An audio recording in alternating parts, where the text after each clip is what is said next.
Diário do Nordeste no Enem. Conteúdo Ari de Sá. Realização Diário do Nordeste.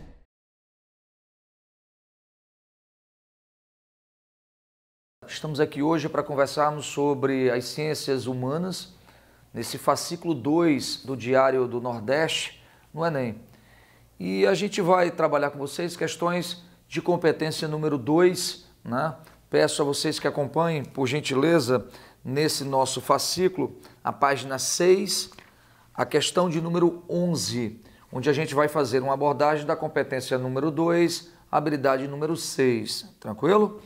Então, nessa questão 11, ele diz: foi comprovado que, em lares cuja incidência de sol é maior, a incidência de quadros alérgicos, resfriados e gripes é menor.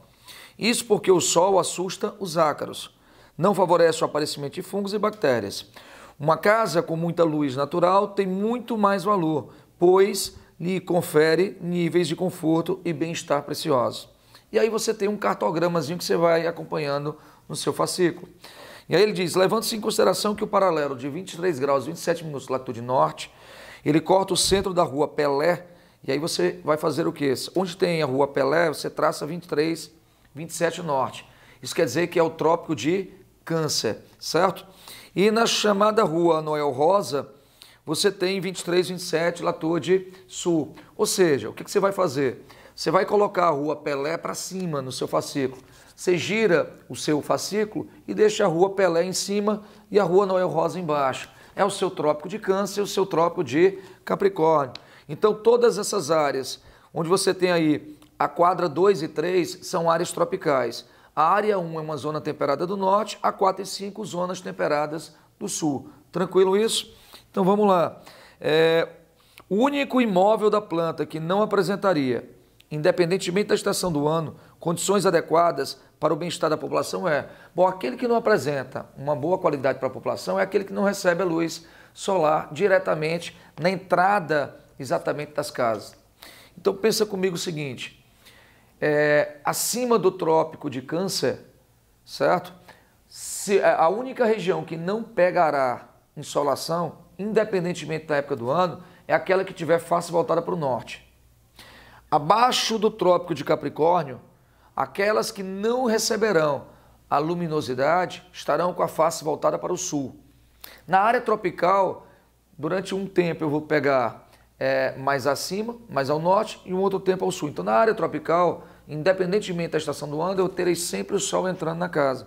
Então, nessa brincadeirinha, você já excluiu o item 2 e 3, porque independentemente da estação do ano ou da posição da casa, certo? Eles sempre vão estar recebendo luminosidade, porque é a área tropical. É só você lembrar que o solstício de verão, trópico de Câncer, 21 de junho, solstício de verão no trópico de Capricórnio, 21 de dezembro. Então o Sol ele tem a máxima declinação boreal 21 de junho e meridional 21 de dezembro, certo? Então a casa de número 4 e 5, eles estão com face voltada para o norte, vão receber o ano inteiro luminosidade. A única casa, o único terreno que não vai receber luminosidade é a 1. Por quê? Porque se você pegar essa quadra, ela está voltada para o Polo Norte. E no Polo Norte, nós não teremos luminosidade nenhuma época do ano. Por quê? Porque o Sol, no máximo, na Rua Pelé. Então, se você imaginar que o Sol chega no máximo à Rua Pelé, ou seja, o Sol ele não vem por cima da casa 1, né, no seu cartograma, eu vou entender que somente a área 1. Portanto, se somente o terreno 1 não estaria adequado, o nosso gabarito seria a letra A. Tranquilo? Moçada, caminhemos agora para a página 8 desse nosso fascículo. Agora a gente vai estar trabalhando a competência 2, habilidade número 7, na prova do Enem. A questão de número 14, ela diz: a imagem mostra o cogumelo se erguendo sobre a cidade de Hiroshima após a queda da bomba nuclear. Em 6 de agosto de 45, o exército dos Estados Unidos lança uma bomba nuclear sobre a cidade de Hiroshima, no Japão, 3 meses após a rendição da Alemanha nazista na Segunda Grande Guerra Mundial. Dias depois, em 9 de agosto, uma nova bomba nuclear seria lançada, desta vez na cidade de Nagasaki. O lançamento das bombas em Hiroshima e Nagasaki, ele quer que você entenda que essas bombas 6 e 9 de agosto, que vão findar a Segunda Grande Guerra Mundial, de fato, certo? A Alemanha e a Itália já haviam se rendido, e o último país do eixo a se render foi o Japão. E essas bombas vão indicar um período, entre aspas, de uma paz, mas também de uma paz armada, né? De uma guerra fria, certo? De uma bipolarização do mundo, de um declínio geopoliticamente de polarização europeia. Gilberto Gil tem uma música muito bela que ele fala sobre a paz. As bombas sobre o Japão fez nascer um Japão da paz, como diria a música. Nosso querido Vinícius de Moraes, ele fala sobre os efeitos da bomba nuclear, certo? A rosa de Hiroshima, como assim é conhecida. Então, essa bomba, o lançamento, letra A, ele diz, marcou o fim da corrida armamentista? Não.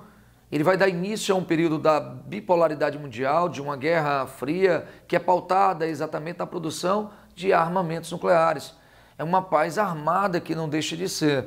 Na letra B, legitimou o poder da União Soviética sobre o leste europeu. Na verdade, não há uma legitimação.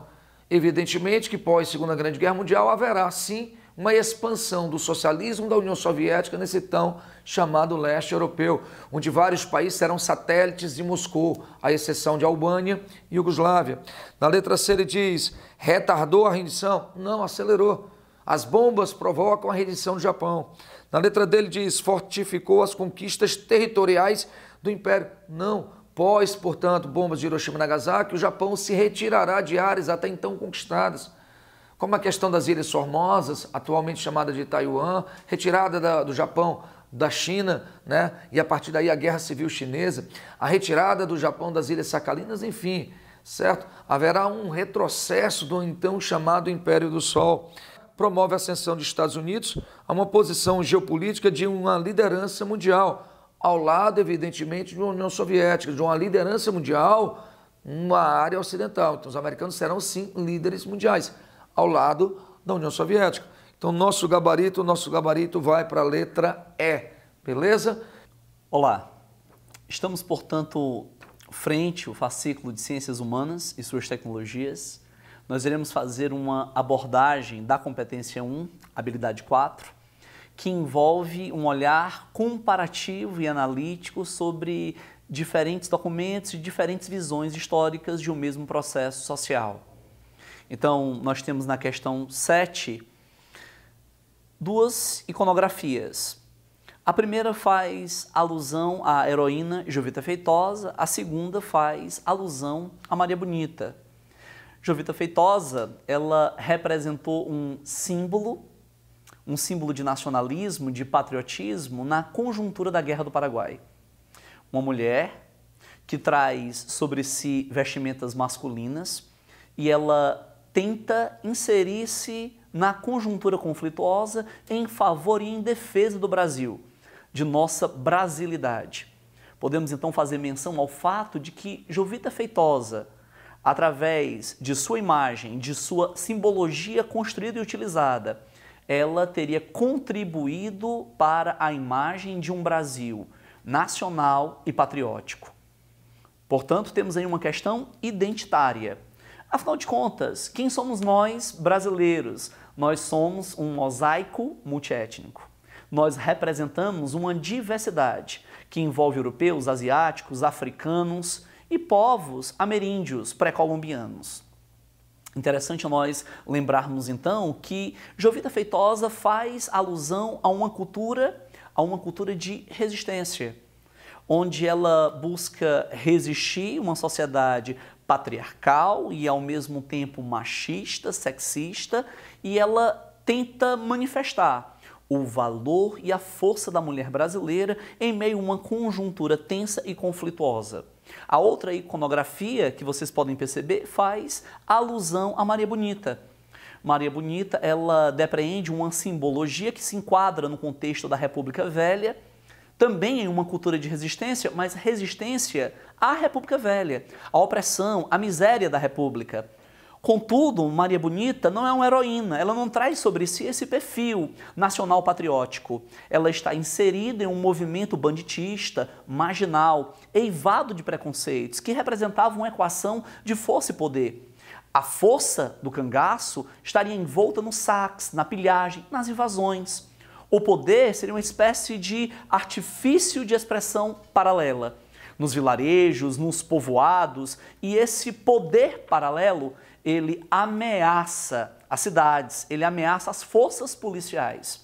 Então, a partir desse olhar de cenário, essa contraposição, esse antagonismo entre uma figura heróica e uma figura banditista, mas ambas expressões da força da mulher na conjuntura da história brasileira do século XIX para o século XX, nós podemos, portanto, seguir o enunciado. Jovita Feitosa e Maria Bonita estão representadas nas fotografias anteriores, podendo essas imagens suscitarem ódios incontidos ou venerações heróicas, principalmente no que concerne à literatura cordelística. A respeito dos distintos pontos de vista que as respectivas personalidades históricas são alvo na cultura popular, podemos inferir que, letra A, protagonizaram a produção de atos de bravura que tornaram suas biografias admiradas pelas elites e massas. Não mesmo. Na realidade, Jovita Feitosa, admirada, figura icônica do nacionalismo, do patriotismo, mas Maria Bonita, ela fica enquadrada em um perfil banditista. Letra B. Harmonizaram opiniões. Não harmonizam, são olhares diferentes, são perspectivas divergentes. Letra C. Dividiram opiniões, sim, dividiram. Vamos continuar. Para os populares, Maria Bonita integrava uma cultura de resistência. Essa cultura de resistência envolveria os ditos poderosos, envolveria a expressão coronelística da República Velha Brasileira. E para a aristocracia, um mero banditismo social.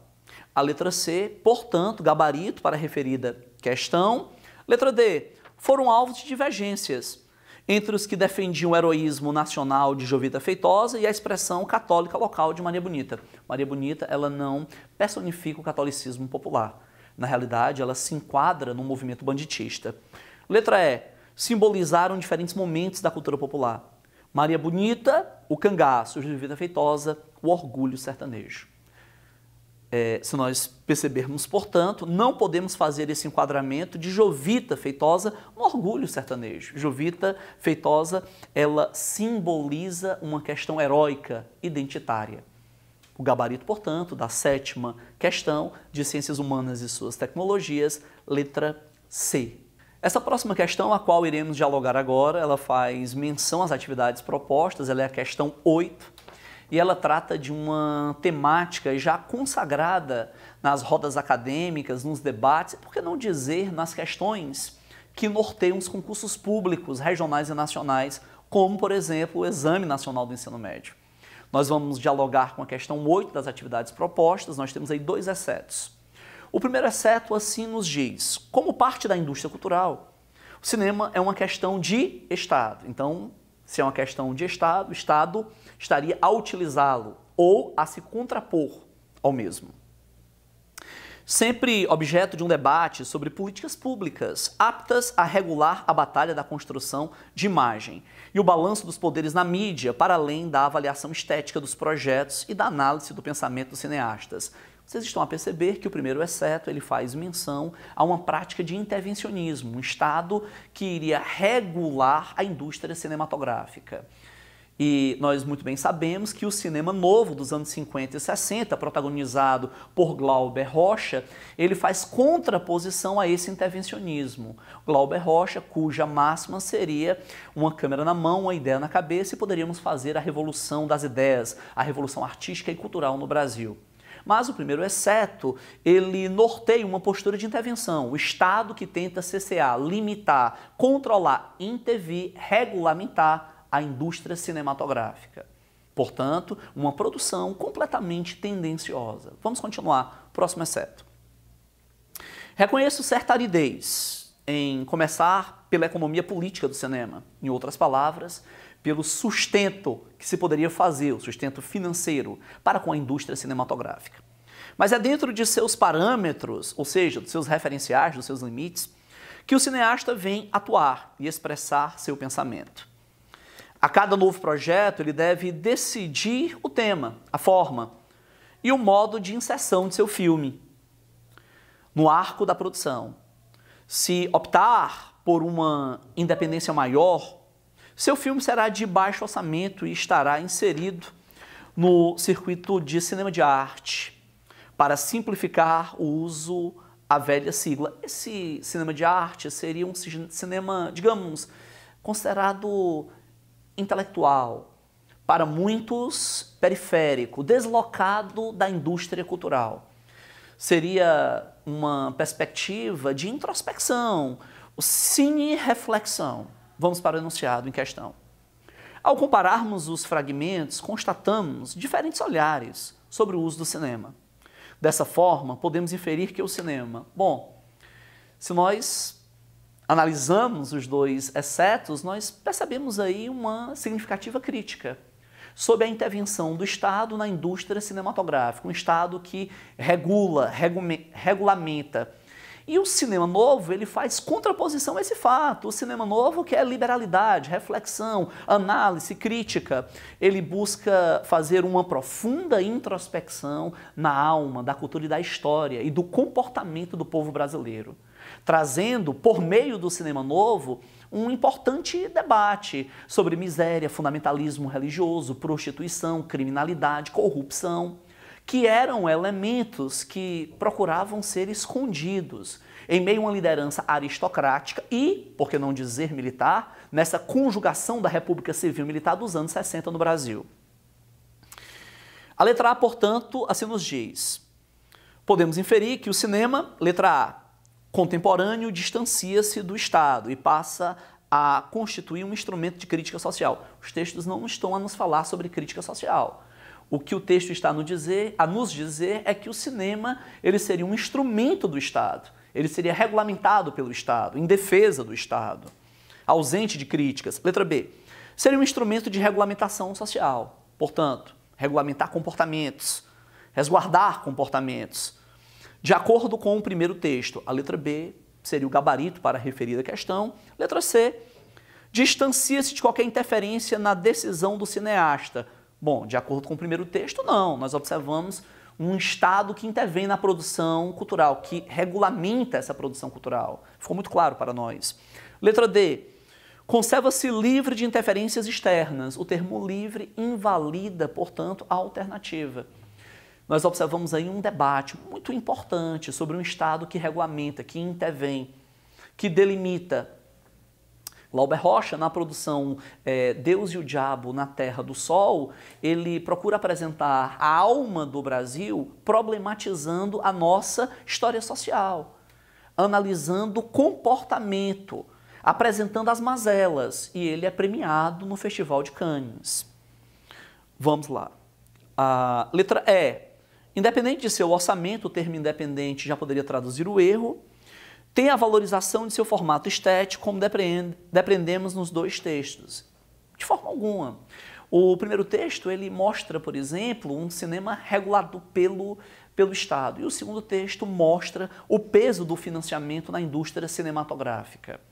Portanto, o gabarito para a 8ª questão das atividades propostas em ciências humanas e suas tecnologias, no presente fascículo, letra B, de boa prova. Um abraço e até o próximo comentário. Diário do Nordeste no Enem. Conteúdo Ari de Sá. Realização Diário do Nordeste.